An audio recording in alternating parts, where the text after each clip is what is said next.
साथियों नमस्कार। जैसा कि आप जानते हैं कि हम पेरियार जी को लेकर वीडियो बना रहे हैं।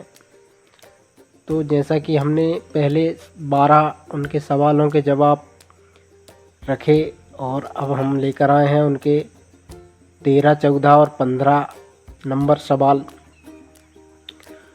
तो पहले हम उनके सवालों को समझ लेते हैं। तो उनका जो 13वां सवाल है तो उनका भगवान से कहना है, भगवान पर ही निशाना साधा है। उन्होंने कहा है कि भगवान क्या तुम गूंगे हो जो एक शब्द नहीं बोल पाते, मतलब एक भी शब्द तुम बोल नहीं पाते, लेकिन करोड़ों लोग तुमसे सवाल पूछते हैं, लाखों सवाल पूछते हैं और तुम फिर भी बोल नहीं पाते हो। और उनका जो 14वां सवाल है कि क्या भगवान तुम भ्रष्टाचारी हो जो गरीबों को कभी कुछ देते ही नहीं, जबकि गरीब पशुओं की तरह पशुवत काम करके कमाए गए पैसों का एक एक कतरा कतरा तुम्हारे ऊपर न्यौछावर कर देते हैं। और 15वां जो सवाल है पेरियार जी का कि क्या भगवान तुम मूर्ख हो जो हम जैसे नास्तिकों को तुमने पैदा किया, जो तुम्हें खरी खोटी सुनाते रहते हैं और तुम्हारे अस्तित्व को ही नकारते रहते हैं। तो इस तरह से पेरियार जी ने अपने सवाल रखे, पर लोगों पर वो सवाल करते तो लोग उनका विरोध करते, तो उन्होंने सीधा ही भगवान को टारगेट किया। भगवान से कहा कि क्या तुम गूंगे हो जो कभी बोल नहीं पाते और करोड़ों लोग तुमसे कई सवाल पूछते रहते हैं और तुम बोलते नहीं हो। दरअसल मान्यता यह है कि लोगों ने मान लिया था कि मूर्ति ही भगवान है, जबकि मूर्ति तो एक माध्यम होती है और मूर्ति कभी बोलती नहीं है।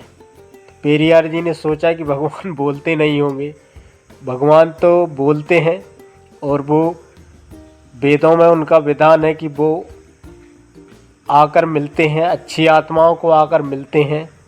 जैसा कि पिछली वीडियो में हमने बताया है, जिसमें भगवान आकर अच्छी आत्माओं से मिले हैं, तो गूंगे होने का सवाल ही पैदा नहीं होता।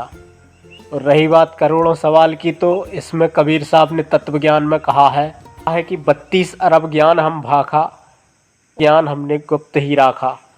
इस तरह से शायद उनकी वाणी है।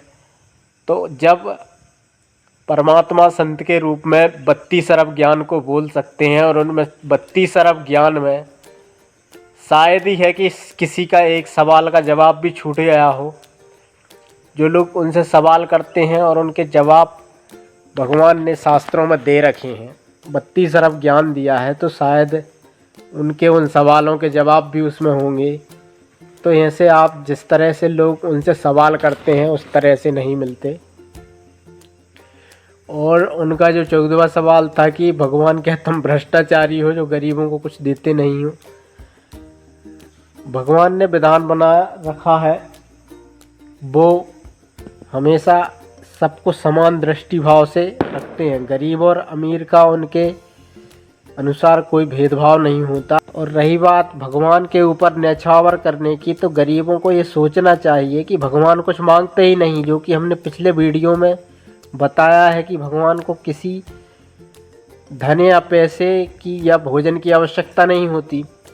तो फिर गरीब ही मूर्ख है जो भगवान को अपनी कमाई का कतरा कतरा न्यौछावर करते हैं।